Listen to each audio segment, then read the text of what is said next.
ನಮಸ್ತೆ ಎಲ್ಲರಿಗೂ ನಮ್ಮ ಚಾನಲ್ಗೆ ಸ್ವಾಗತ. ನಿಮಗೆಲ್ಲರಿಗೂ ಇವತ್ತದು ಮಿಲ್ಟ್ರಿ ಹೋಟೆಲ್ ಸ್ಟೈಲಲ್ಲಿ ಬೋಟಿ ಗೊಜ್ಜು ಮಾಡೋದು.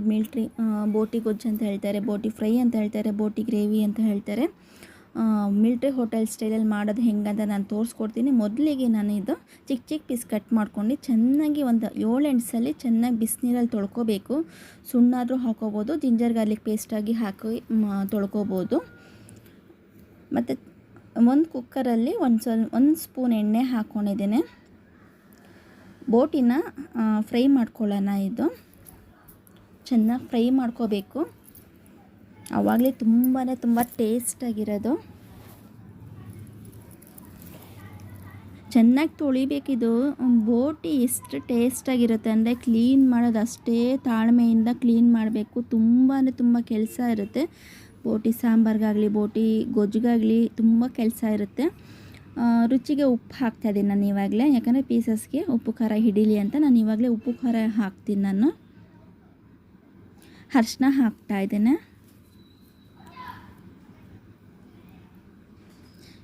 ಬೋಟಿ ಗೊಜ್ಜು ಬೋಟಿ ಸಾಂಬಾರಿಗೆಲ್ಲ ಖಾರ ಜಾಸ್ತಿ ಇರಬೇಕು, ಆವಾಗಲೇ ಟೇಸ್ಟ್ ಜಾಸ್ತಿ. ಚಿಲ್ಲಿ ಪೌಡ್ರ್ ಹಾಕ್ತಾಯಿದ್ದೀನಿ, ನಾನು ಇವಾಗಲೇ ಹಾಕ್ತಾಯಿದ್ದೀನಿ. ಪೀಸಸ್ಗೆಲ್ಲ ಉಪ್ಪು ಖಾರ ಚೆನ್ನಾಗಿ ಹಿಡಿಯುತ್ತೆ ಇವಾಗಲೇ ಹಾಕಿದ್ರೆ.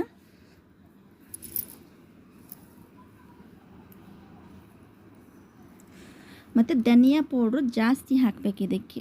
ಧನಿಯಾ ಪೌಡ್ರು ಹಾಕಷ್ಟು ಹಂಗಂತ ಜಾಸ್ತಿ ಹಾಕಬೇಡಿ. ಚಿಲ್ಲಿ ಪೌಡ್ರು ಒಂದು ಸ್ಪೂನ್ 1.5 ಸ್ಪೂನ್ ಹಾಕಿದರೆ, ಧನಿಯಾ ಪೌಡ್ರು 4 ಸ್ಪೂನ್ ಹಾಕಿ.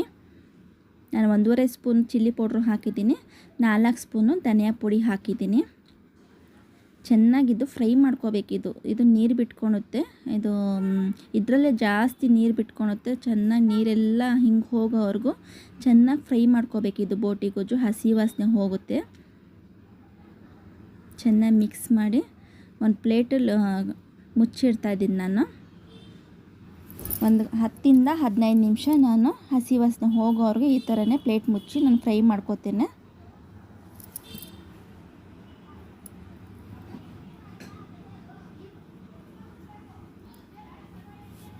ಮತ್ತು ನಾನು ಮಸಾಲೆಗೆ ರೆಡಿ ಮಾಡ್ಕೊತಿದ್ದೀನಿ. ತೆಂಗಿನಕಾಯಿ, ಬೆಳ್ಳುಳ್ಳಿ, ಶುಂಠಿ, ಚಕ್ಕೆ, ಲವಂಗ, ಹುರ್ಗಡ್ಲೆ ಹಾಕ್ತಾಯಿದ್ದೇನೆ.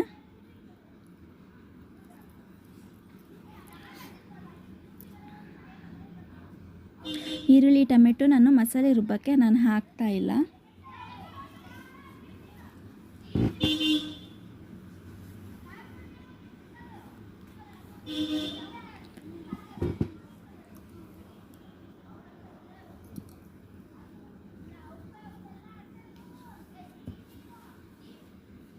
ತೆಂಗಿನಕಾಯಿ ಹಾಕ್ತಾಯಿದ್ದೀನಿ.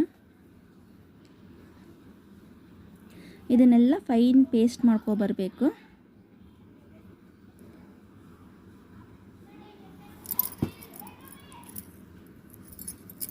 ಕ್ಲೀನಾಗಿ ಕ್ಲೀನ್ ಮಾಡ್ಕೋಬೇಕು ಬೋಟಿನ, ಆವಾಗಲೇ ಟೇಸ್ಟ್ ಜಾಸ್ತಿ ಇರೋದು. ಕೊತ್ತಂಬರಿ ಸೊಪ್ಪು 1 ಹಿಡಿ ಹಾಕ್ತಾಯಿದ್ದೀನಿ. ಮತ್ತು ಗಸಗಸೆ ಸ್ವಲ್ಪ ನೀರು ಹಾಕ್ತಾಯಿದ್ದೀನಿ. ಗಸಗಸೆ ಹಾಕ್ತಾಯಿದ್ದೀನಿ 1 ಸ್ಪೂನು.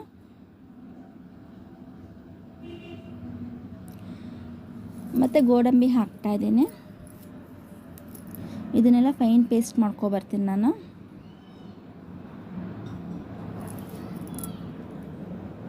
ನೋಡಿ, ಒಂದು 1/4 ಗಂಟೆ ಆಗಿದೆ. 1/4 ಗಂಟೆಯಲ್ಲಿ ನೀರು ಎಷ್ಟು ಬಿಟ್ಟಿದೆ ನೋಡಿ. ಚೆನ್ನಾಗಿ ಫ್ರೈ ಆಗಿದೆ. ಇದು ಹಸಿ ವಾಸನೆ ಪೂರ್ತಿ ಹೋಗಿದೆ.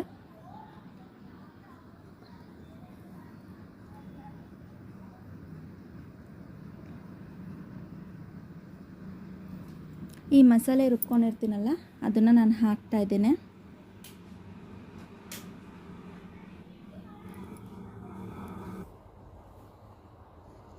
ನಾನು ಯಾವುದೇ ರೀತಿ ನೀರು ಹಾಕ್ಕೊಂಡಿಲ್ಲ, ಅದೆಲ್ಲ ನೀರು ಬಿಟ್ಕೊಂಡಿರೋದು ಬೋಟಿಯಲ್ಲೇ. ಅದು ನೋಡಿ, ಚೆನ್ನಾಗಿ ಮಿಕ್ಸ್ ಮಾಡಿಬಿಟ್ಟು ನೀವು ಸಾರು ಬೇಕು ಅನ್ನೋರು ಸ್ವಲ್ಪ ನೀರು ಹಾಕ್ಕೋಬೋದು. ನಾನು ಗೊಜ್ಜು ಮಾಡ್ತಾಯಿದ್ದೀನಿ, ಅದಕ್ಕೆ ಯಾವುದೇ ರೀತಿ ನಾನು ನೀರು ಹಾಕ್ಕೊಂಡಿಲ್ಲ. ಸ್ವಲ್ಪ ಮಿಕ್ಸಿ ಜಾರ್ಗೆ ಹಾಕ್ಕೋತಾ ಇದ್ದೀನಿ. ಮಿಕ್ಸಿ ಜಾರ್ಗೆ ನೀರು ಹಾಕ್ಕೊಂಡು ಆ ನೀರು ಹಾಕ್ಕೋತಾ ಇದ್ದೀನಿ ಅಷ್ಟೇ. ಇನ್ನು ಎಕ್ಸ್ಟ್ರಾ ನೀರಂತೂ ನಾನು ಹಾಕ್ಕೋತಾ ಇಲ್ಲ.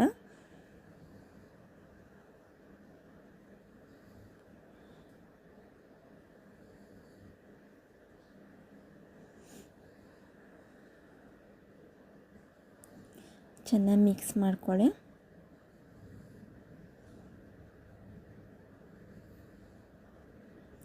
ಉಪ್ಪು ಖಾರ ಸ್ವಲ್ಪ ಮುಂದೆನೇ ಇರಬೇಕಿತ್ತು, ಜಾಸ್ತಿನೇ ಇರಬೇಕು, ಯಾಕಂದರೆ ಬೋಟಿ ಗೊಜ್ಜಿಗೆ ಖಾರ ಖಾರ ಇದ್ರೇ ತುಂಬ ಚೆನ್ನಾಗಿರುತ್ತೆ. ನೋಡಿ ಚೆನ್ನಾಗಿ ಮಿಕ್ಸ್ ಮಾಡ್ಕೊತಾ ಇದ್ದೇನೆ. ಚೆನ್ನಾಗಿ ಮಿಕ್ಸ್ ಮಾಡಿ ಕುಕ್ಕರ್ ಲಿಡ್ ಕ್ಲೋಸ್ ಮಾಡ್ತಾಯಿದ್ದೀನಿ. 8 ವಿಸಿಲ್ ಕೂಗಿಸ್ಕೋಬೇಕು ಇದನ್ನು. ಇದು ಚೆಂದಾಗಿ ಬೇಯಬೇಕಿದ್ದು, ಆವಾಗಲೇ ರುಚಿ ಹೆಚ್ಚಾಗುತ್ತೆ. ಕ್ಲೀನ್ ಮಾಡೋದು ಮತ್ತು ಹಸಿ ವಾಸನೆ ಹೋಗೋವರೆಗೂ ಫ್ರೈ ಮಾಡಬೇಕು ಮತ್ತು ಬೇಯಿಸಬೇಕು.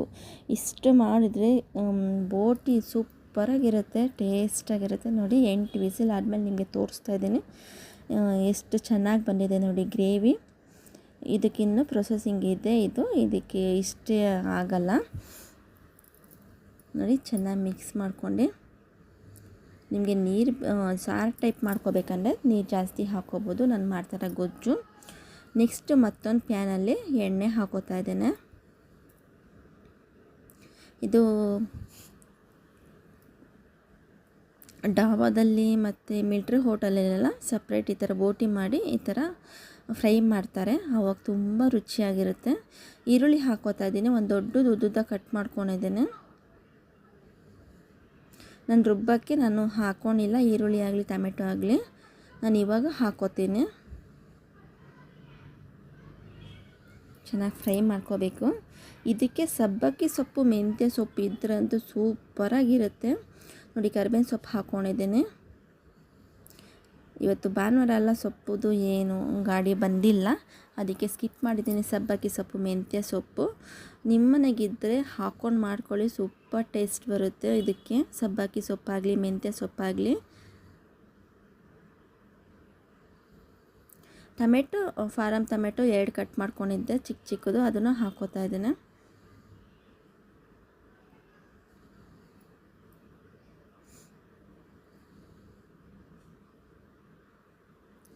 ಟೊಮೆಟೊ ಬೇಯೋವರೆಗೂ ಇದನ್ನು ಫ್ರೈ ಮಾಡ್ಕೋಬೇಕು. ಈ ಥರನೇ ಎಣ್ಣೆದಲ್ಲೇ ಫ್ರೈ ಮಾಡ್ಕೋಬೇಕು. ಇವಾಗಲೂ ಸಹ ನಾನು ಯಾವುದೇ ರೀತಿ ನೀರು ಹಾಕಲ್ಲ. ಗೊಜ್ಜು ಏನು ಗಟ್ಟಿ ಇದೆ ಅದೇ ಗೊಜ್ಜಲ್ಲಿ ನಾನು ಮಾಡಿ ತೋರಿಸ್ತಾ ಇದ್ದೀನಿ ನಿಮಗೆ. ಟೊಮೆಟೊ ಫುಲ್ ಬೇಯೋವರೆಗೂ ಈ ಥರ ಎಣ್ಣೆದಲ್ಲೇ ಫ್ರೈ ಮಾಡ್ಕೋಬೇಕು. ಮತ್ತು ಕೊತ್ತಂಬರಿ ಸೊಪ್ಪು ಹಾಕ್ತಾ ಇದ್ದೇನೆ.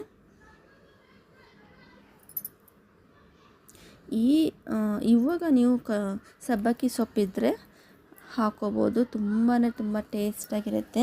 ಸಬ್ಬಕ್ಕಿ ಸೊಪ್ಪು ಮಿಸ್ ಮಾಡ್ದಿರ ಹಾಕಿ ಟೇಸ್ಟ್ ನೋಡಿ.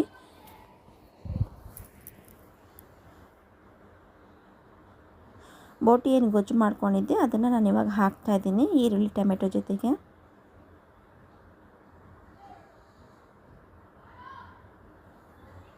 ಎಷ್ಟು ಗಟ್ಟಿಯಾಗಿದೆ ನೋಡೋಕ್ಕೆ, ಎಷ್ಟು ಚೆನ್ನಾಗಿ ಕಾಣಿಸ್ತಿದೆ. ತಿನ್ನೋಕ್ಕೂ ಅಷ್ಟೇ ರುಚಿಯಾಗಿರುತ್ತೆ.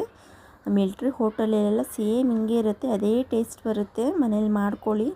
ನೀವು ಅಷ್ಟು ದುಡ್ಡು ಕೊಟ್ಟು ನೀವು ಸ್ವಲ್ಪ ತಿನ್ಕೊಂಬರೋದು ಬದಲು ಮನೆಯಲ್ಲೇ ಹೊಟ್ಟೆ ತುಂಬ ಎಲ್ಲರೂ ಊಟ ಮಾಡ್ಬೋದು, ಆ ಥರ ಮಾಡ್ಕೋಬೋದು.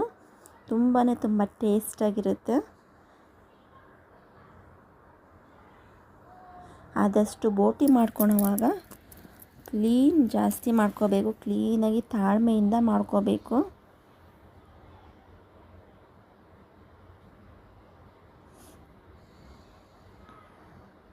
ನೋಡಿ ಎಷ್ಟು ಬೇಗ ರೆಡಿ ಆಯ್ತಲ್ಲ. ತುಂಬ ಟೇಸ್ಟಾಗಿತ್ತು ಬೋಟಿ ಗೊಜ್ಜು. ನೀವು ನಿಮ್ಮನೆಗೆ ಟ್ರೈ ಮಾಡಿ ಹೇಗಿದೆ ಅಂತ ತಿಳಿಸಿ. ಆದಷ್ಟು ಶೇರ್ ಮಾಡಿ, ಎಲ್ಲರೂ ಮಾಡ್ಕೊಳ್ಳಿ, ತಿನ್ನಲಿ. ನೋಡಿ ಇವಾಗ ಆಗಿದೆ. ಚೆನ್ನಾಗಿ ಫ್ರೈ ಮಾಡಿದ್ದೀನಿ, ಒಂದು 10 ನಿಮಿಷ ಚೆನ್ನಾಗಿ ಫ್ರೈ ಮಾಡಿದ್ದೀನಿ. ಇವಾಗ ಸರ್ವ್ ಮಾಡ್ಕೊಳ್ಳೋಣ. ಮುದ್ದೆ ಆಗಲಿ ಅನ್ನ ಜೊತೆಗಾಗಲಿ ನೀವು ಮಾಡ್ಕೊಂಡು ತಿನ್ಬೋದು. ಚಪಾತಿ, ದೋಸೆ, ಪೂರಿ ಯಾವುದಕ್ಕಾದ್ರೂ ಸೂಪರ್ ಕಾಂಬಿನೇಷನ್ ಇರುತ್ತೆ ಇದಕ್ಕೆ. ಗೀ ರೈಸು, ಕೊಕೊನಟ್ ರೈಸು ಎಲ್ಲದಕ್ಕೂ ಸೂಪರಾಗಿರುತ್ತೆ ಬೋಟಿ ಗೊಜ್ಜು. ನೀವು ನಿಮ್ಮ ಮನೆಗೆ ಟ್ರೈ ಮಾಡಿ ಹೇಗಿದೆ ಅಂತ ತಿಳಿಸಿ.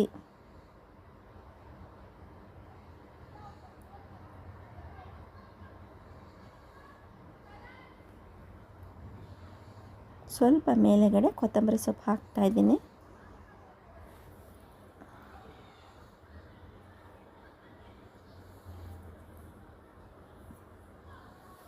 ನೋಡಿ ಡಾಬಾ, ರೆಸ್ಟೋರೆಂಟು, ಮಿಲ್ಟ್ರಿ ಹೋಟೆಲೆಲ್ಲ ಸಿಗೋದು, ಮನೆಯಲ್ಲೇ ಸುಲಭವಾಗಿ ಮಾಡ್ಕೋಬೋದು. ತುಂಬ ರುಚಿಯಾಗಿರೋದು ಬೋಟಿ ಗೊಜ್ಜು ರೆಡಿಯಾಗಿದೆ.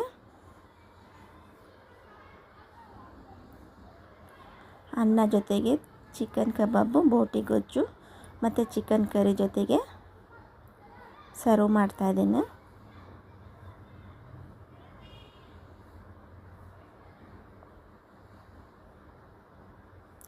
ಭಾನುವಾರದ ಬಾಡೂಟ ರೆಡಿಯಾಗಿದೆ.